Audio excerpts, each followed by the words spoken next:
Harry Potter और chamber of secrets में हमने अभी तक की कहानी में सुना कि आज हैरी का बर्थडे है, पर किसी ने उसे विश तक नहीं किया। उसके अंकल आंटी के यहाँ कोई महत्वपूर्ण मेहमान आने वाले हैं और इसलिए उसके अंकल ने उसे अपने कमरे में चुपचाप बैठे रहने को कहा है। और जब हैरी अपने कमरे में जाता है तो वो ये देखता है कि वो अपने कमरे में अकेला नहीं है, उसके कमरे में कोई और है। अब आगे सुनते हैं कि उसके कमरे में कौन है। अध्याय 2, डॉबी की चेतावनी। हैरी जैसे तैसे अपनी चीख रोकने में कामयाब हो गया, परंतु ये बहुत करीबी मामला था। बिस्तर पर बैठे उस छोटे जीव के कान चमगादड़ जितने बड़े थे, उसकी बाहर निकलती हरी आंखें टेनिस की गेंद जितनी बड़ी थी। हैरी तुरंत समझ गया कि यही जीव सुबह बगीचे की झाड़ियों में से उसे देख रहा था। जब वे एक दूसरे की तरफ घूर रहे थे, तभी हैरी को हॉल से आने वाली डडली की आवाज़ सुनाई दी। मेसन अंकल आंटी, लाइए मैं आपके कोट संभाल कर रख दूं। वो जीव बिस्तर से उतरा और उसने अभिवादन में अपना सर इतना नीचे झुकाया कि उसकी लंबी पतली नाक गलीचे को छूने लगी। वो एक ऐसी चीज़ पहने था जो किसी तकिए के पुराने कवर जैसी दिख रही थी, जिसमें हाथ पैर डालने के लिए छेद कर दिए गए हों। हैरी ने परेशानी भरे अंदाज में कहा, आह, हेलो हैरी पॉटर, उस जीव ने ऊंचे सुर वाली आवाज में कहा, जिसे सुनते ही हैरी को विश्वास हो गया कि ये आवाज सीढ़ियों के नीचे तक जरूर पहुंचेगी। डॉबी, बहुत समय से आपसे मिलना चाहता था सर, ये बड़े सम्मान की बात है। धन्यवाद, हैरी ने कहा और दीवार के किनारे से चलते हुए अपनी कुर्सी में धंस गया। इस कुर्सी के पास ही वो बड़ा पिंजरा रखा था जिसमें हेडविग सो रही थी। हैरी पूछना चाहता था, तुम क्या हो, परंतु फिर उसने सोचा कि ऐसा पूछना असभ्यता होगी, इसलिए उसने पूछा, तुम कौन हो? उस विचित्र जीव ने जवाब दिया, डॉबी सर, सिर्फ डॉबी। डॉबी एक घरेलू जिन्न। अच्छा, सचमुच? हैरी ने कहा, देखो मुझे गलत मत समझना, परंतु मेरे बेडरूम में घरेलू जिन्न के आने के लिए ये कोई बहुत अच्छा समय नहीं है। ड्राइंग रूम से पेचूनिया आंटी की तेज बनावटी हंसी सुनाई दे रही थी। घरेलू जिन्न ने अपना सिर लटका लिया। हैरी ने तुरंत कहा, ऐसी बात नहीं है कि मुझे तुमसे मिलकर खुशी नहीं हुई, परंतु क्या तुम किसी खास कारण से यहाँ आए हो? ओह हाँ सर, डॉबी ने गंभीरता से कहा। डॉबी आपको ये बताने आया है सर। ये मुश्किल है सर, डॉबी समझ नहीं पा रहा है कि कहाँ से शुरू करे। बैठ जाओ, हैरी ने बिस्तर की तरफ इशारा करते हुए विनम्रता से कहा। वो दहशत में आ गया जब घरेलू जिन्न फूट फूट कर रोने लगा और जोर जोर से आवाजें निकालते हुए आंसू बहाने लगा। बैठ जाऊं, घरेलू जिन्न दहाड़े मार कर रो रहा था। कभी नहीं, कभी भी नहीं। हैरी को लग रहा था जैसे नीचे से आ रही आवाजें अब बीच बीच में रुकने लगी थी। वो फुसफुसाया, माफ करना, मैं तुम्हें दुखी नहीं करना चाहता था। दुखी? और डॉबी को घरेलू जिन्न की जैसे सांस अटक गई।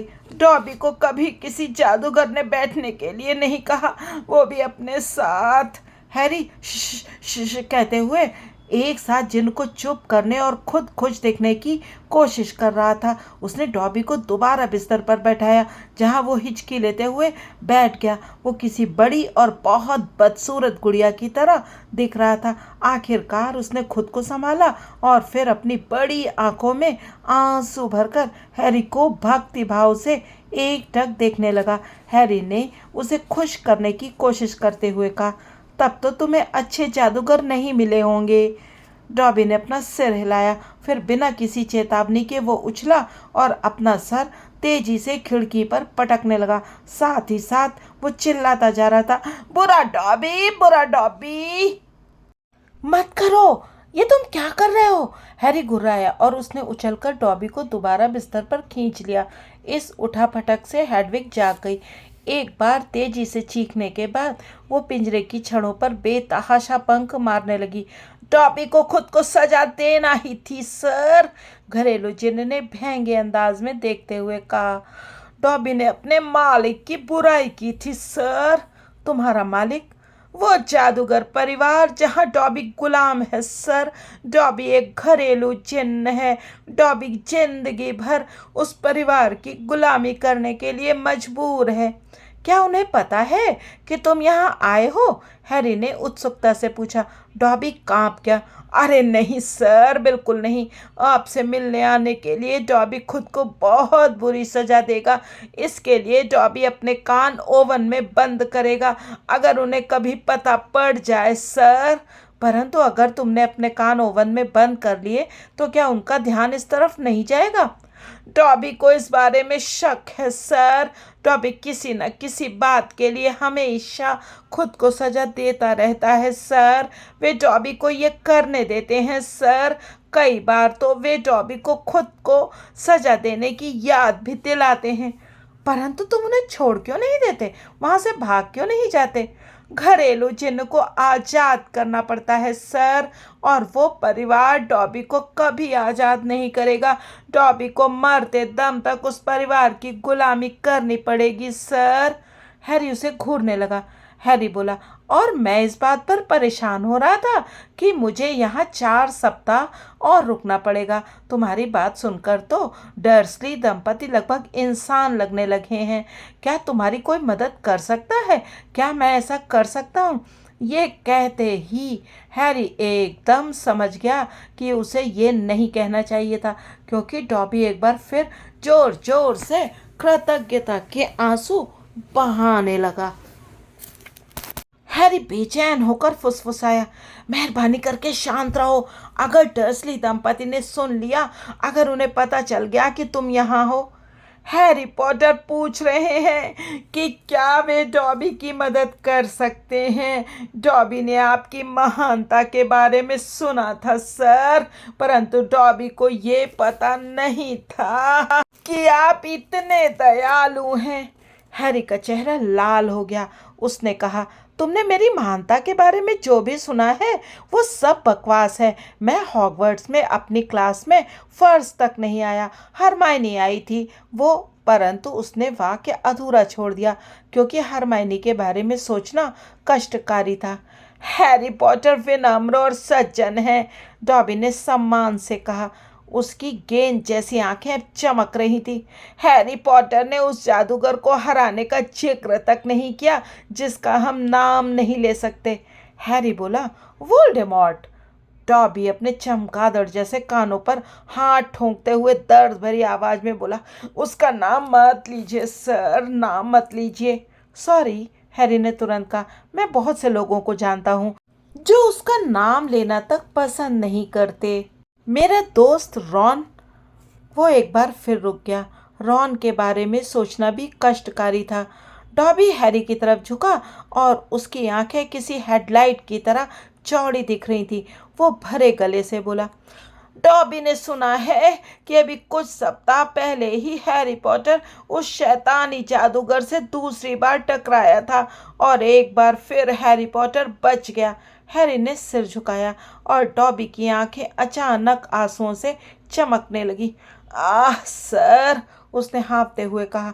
गंदे तकिए जैसी जो चीज़ उसने पहन रखी थी उसके कोने से अपना मुंह पोंछते हुए वो आगे बोला, हैरी पॉटर बहादुर और साहसी है।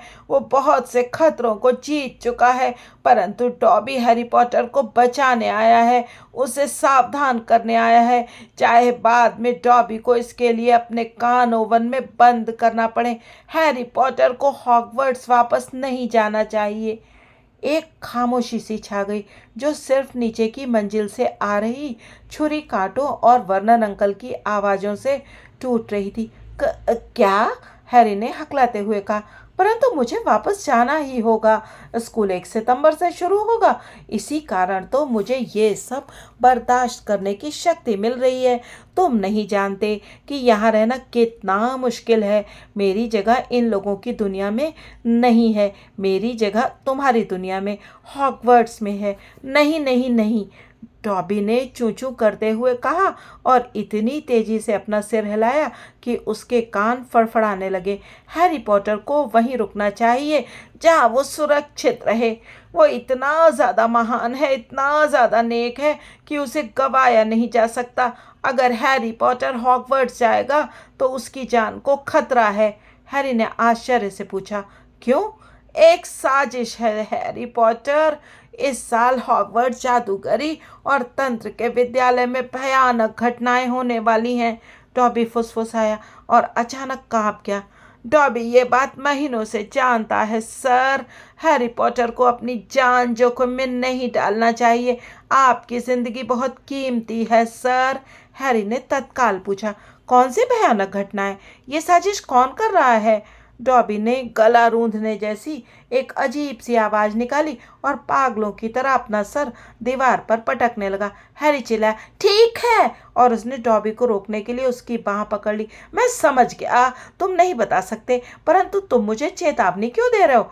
अचानक उसके मन में एक अप्रिय विचार आया। जरा ठहरो, कहीं इसका संबंध वो माफ करना, तुम जानते हो कौन से तो नहीं है। तुम सिर्फ हाँ या ना में सर हिला दो। उसने तेजी से जोड़ा। तब तक डॉबी का सिर एक बार फिर चिंताजनक रूप से दीवार के पास पहुंचा। डॉबी ने धीमे से इनकार में अपना सर हिलाया। नहीं, वो नहीं है जिसका नाम नहीं लिया जा सकता सर। परंतु डॉबी की आंखें चौड़ी थीं। ऐसा लग रहा था जैसे वो हैरी को कोई सुराग देने की कोशिश कर रहा हो। बहरहाल हैरी को कुछ समझ में नहीं आया। उसका कोई भाई तो नहीं है? डॉबी ने एक बार फिर इनकार में सिर हिलाया। अब उसकी आंखें पहले से भी ज़्यादा चौड़ी हो गई थीं।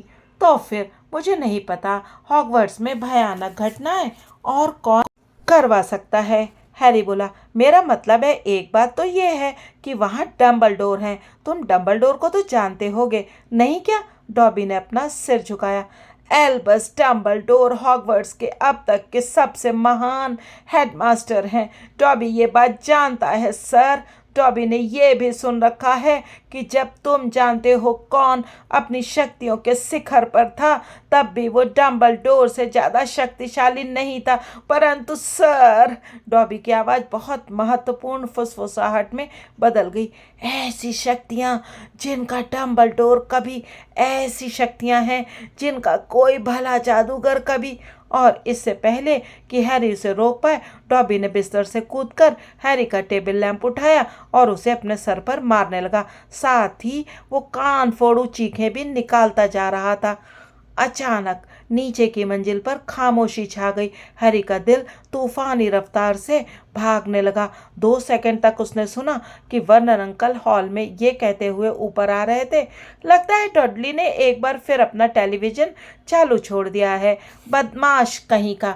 जल्दी अलमारी में, हैरी ने फुसफुसाते हुए कहा। इसके बाद उसने डॉबी को तेजी से अलमारी के अंदर ठूंस दिया और जब कमरे के दरवाजे का हैंडल घूमा, तब तक वो झपट कर बिस्तर पर लेट चुका था। दांत किटकिटाकर अपना चेहरा हैरी के बिल्कुल करीब लाते हुए वर्नन अंकल बोले, शैतान के नाती, तुम क्या कर रहे थे? तुमने मेरे मोटू पतलू के चुटकुले का मजाक किरकिरा कर दिया। अब अगर तुमने एक भी आवाज़ निकाली तो तुम ये इच्छा करने लगोगे कि काश तुम कभी पैदा ही नहीं हुए होते। वे कमरे से उल्टे पैर लौट गए। कांपते हुए हैरी ने डॉबी को अलमारी से बाहर निकाला। उसने कहा, देखा यहाँ पर कैसा माहौल है। अब तो तुम्हें समझ में आ गया होगा कि मुझे दोबारा हॉगवर्ट्स क्यों जाना पड़ेगा। वही इकलौती जगह है जहाँ मेरे, यानी मैं सोचता हूँ जहाँ मेरे दोस्त हैं। दोस्त जो हैरी पॉटर को खत भी नहीं लिखते? डॉबी ने चालाकी से पूछा। मुझे उम्मीद है कि वे सिर्फ, परंतु जरा ठहरो, हैरी ने त्योरियां चढ़ाकर पूछा, तुम ये बात कैसे जानते हो कि मेरे दोस्त मुझे खत नहीं लिख रहे हैं? डॉबी ने अपने पैर इधर उधर किए। हैरी पॉटर, डॉबी पर गुस्सा मत करना। डॉबी ने यह हैरी पॉटर की भलाई के लिए किया। क्या तुमने मेरे खत बीच में रोक लिए थे? घरेलू जिन्न बोला। डॉबी के पास आपके सारे खत रखे हैं सर। तेजी से हैरी पॉटर की पहुंच से बाहर हटते हुए उसने अपने तकिए के कवर के भीतर से, जिसे वो पहने हुए था, चिट्ठियों का मोटा पुलिंदा निकाला। इन चिट्ठियों में हैरी ने हरमाइनी की साफ सुथरी लिखावट पहचान ली। उसे रॉन की गंदी लिखाई भी दिख रही थी और एक घसीटा मार घिचपिच भी, जो हॉगवर्ट्स के मैदान के रखवाले हैग्रिड की लिखावट लग रही थी। डॉबी ने हैरी की तरफ चिंता से देखते हुए पलकें झपकाई। हैरी पॉटर गुस्सा मत होना। डॉबी को आशा थी अगर हैरी पॉटर को लगा उसके दोस्त उसे भूल गए हैं तो वो दोबारा स्कूल नहीं जाएगा। हैरी कुछ सुन नहीं रहा था। वो चिट्ठियों की तरफ झपटा, परंतु डॉबी उसकी पहुंच से दूर हट गया। हैरी पॉटर को सारे खत मिल सकते हैं सर, अगर वो डॉबी से वायदा करे कि वो हॉगवर्ट्स नहीं जाएगा। देखिए सर, ये एक ऐसा जोखिम है जो आपको नहीं लेना चाहिए। बस इतना कह दीजिए सर कि आप वापस नहीं जाएंगे। नहीं, हैरी ने गुस्से से कहा, मुझे मेरे दोस्तों के खत दो। तब तो डॉबी के पास कोई और रास्ता नहीं है, घरेलू जिन्न दुखी स्वर में बोला।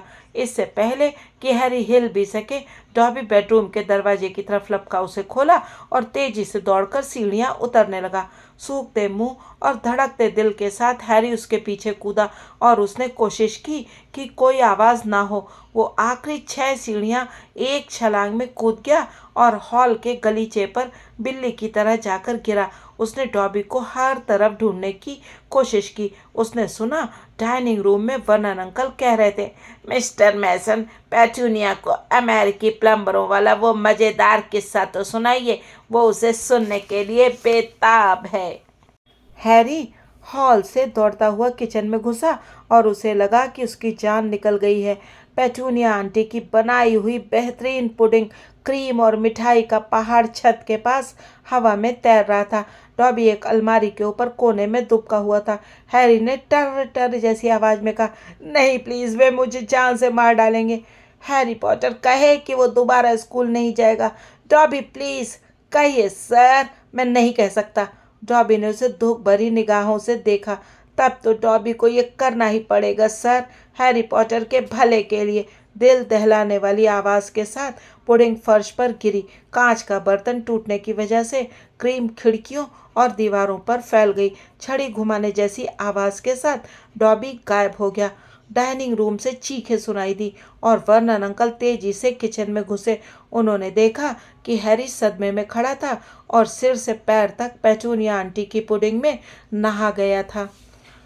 पहले तो ऐसा लगा जैसे वर्नन अंकल सारी घटना की सफाई देने में सफल हो जाएंगे। हमारा भांजा है, थोड़ा पागल है, अजनबियों से मिलना इसे पसंद नहीं है, इसलिए हम इसे ऊपर की मंजिल पर ही रखते हैं।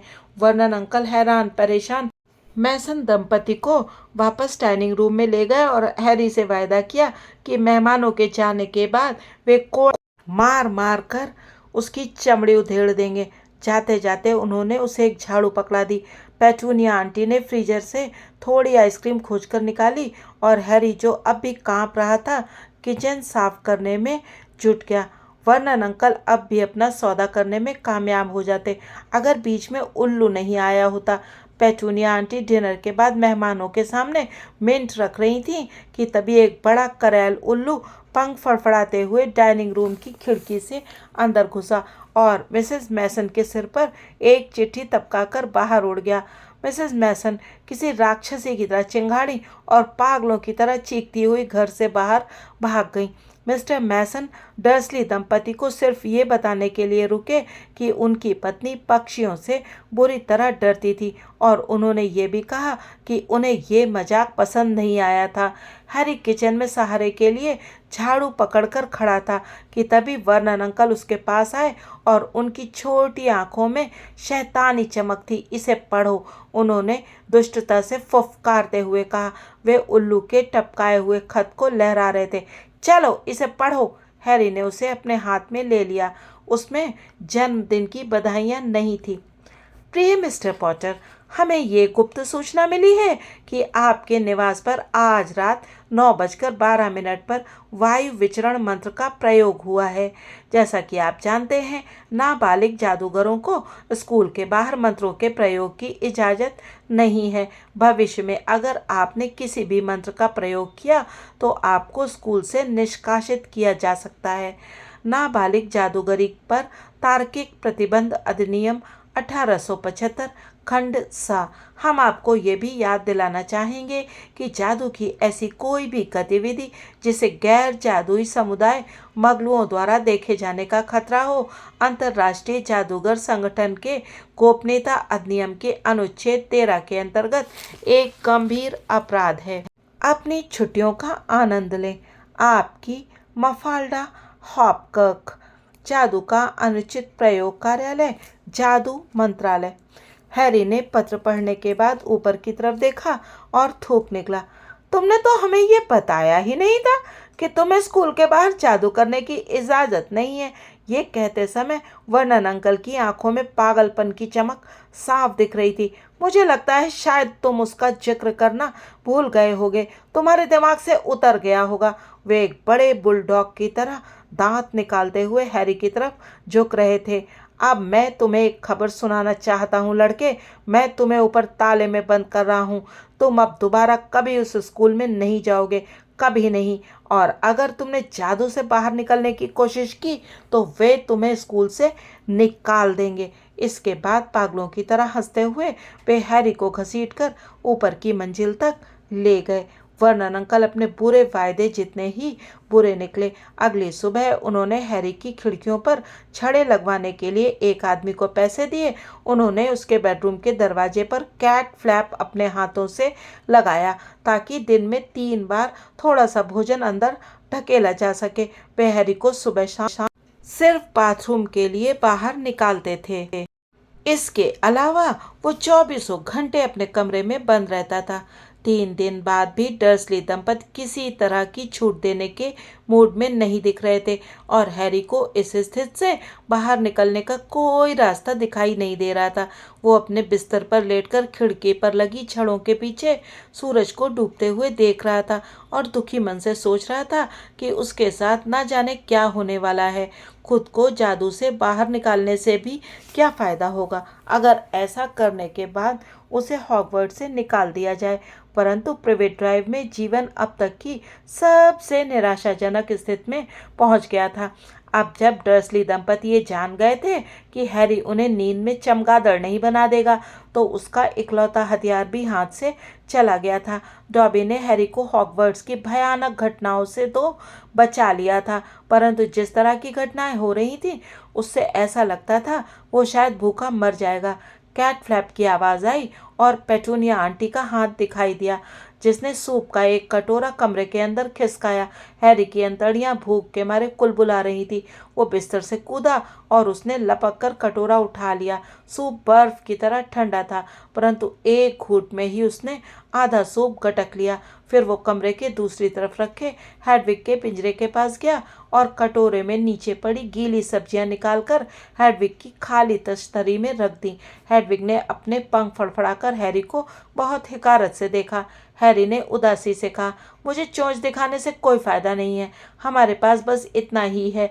उसने अपने खाली कटोरे को फर्श पर कैट फ्लैप के बगल में रख दिया और फिर से बिस्तर पर लेट गया। सूप पीने से पहले वो जितना भूखा था, ना जाने क्यों सूप पीने के बाद उसे पहले से भी ज़्यादा भूख लग रही थी। मान ले वो किसी तरह 4 सप्ताह तक और जिंदा रह ले, परंतु अगर वो हॉगवर्ट्स ना पहुँचे तो क्या होगा? क्या किसी को ये पता करने के लिए भेजा जाएगा कि वो क्यों नहीं लौटा? क्या वे कभी डर्सली दंपति को उसे भेजने के लिए राजी कर पाएंगे? कमरे में अंधेरा छा रहा था। वो थका हुआ था, उसका पेट भूख से कुलबुला रहा था। उसका दिमाग उन्हीं सवालों पर चक्कर घिन्नी होता जा रहा था जिनका कोई जवाब नहीं था। और फिर हैरी एक बेचैन सी नींद में सो गया। उसने सपना देखा कि वो एक चिड़ियाघर में एक पिंजरे में कैद है। उसके पिंजरे पर लगे बोर्ड पर नाबालिग जादूगर लिखा है। लोग क्षणों के पार से उसे देख रहे हैं और वो भूखा तथा कमजोर हालत में भूसे के बिस्तर पर पड़ा हुआ है। उसे भीड़ में डॉबी का चेहरा दिखता है और वो मदद मांगने के लिए चिल्लाता है, परंतु डॉबी बोलता है, हैरी पॉटर यहाँ सुरक्षित है सर, और फिर गायब हो जाता है। इसके बाद उसे डर्सली दंपति दिखते हैं और डडली उसके पिंजरे की छड़ों को खड़खड़ाते हुए उस पर हंसता है। जब खड़खड़ाहट से उसका सर भन्नाने लगा तो हैरी बुदबुदाया, इसे बंद करो, मुझे अकेला छोड़ दो, ये सब रहने दो, मैं सोने की कोशिश कर रहा हूँ। उसने अपनी आंखें खोली। चंद्रमा की रोशनी खिड़की की छड़ों से अंदर आ रही थी और छड़ों के पार से उसे कोई देख रहा था। उसके चेहरे पर चकत्ते थे, उसके बाल लाल थे और उसकी नाक लंबी थी। हैरी की खिड़की के बाहर रॉन वीजली था जो अंदर झांक रहा था। रॉन हैरी की खिड़की के बाहर कैसे खड़ा था, ये सब जानेंगे अगले अंक में। और ये भी जानेंगे कि क्या हैरी अगले साल हॉगवर्ट्स पहुंच पाया या नहीं, उसके अंकल आंटी उसे जाने की इजाज़त देंगे और क्या वो समय पर प्लेटफॉर्म तक पहुंच पाएगा और क्या उसे अपने स्कूल का सारा सामान मिल जाएगा। तो तब तक बने रहिए यूट्यूबर मौसी की कहानियों के साथ और सुनते रहिए हैरी पॉटर और चैम्बर ऑफ सीक्रेट्स या हैरी पॉटर और जादुई तहखाना।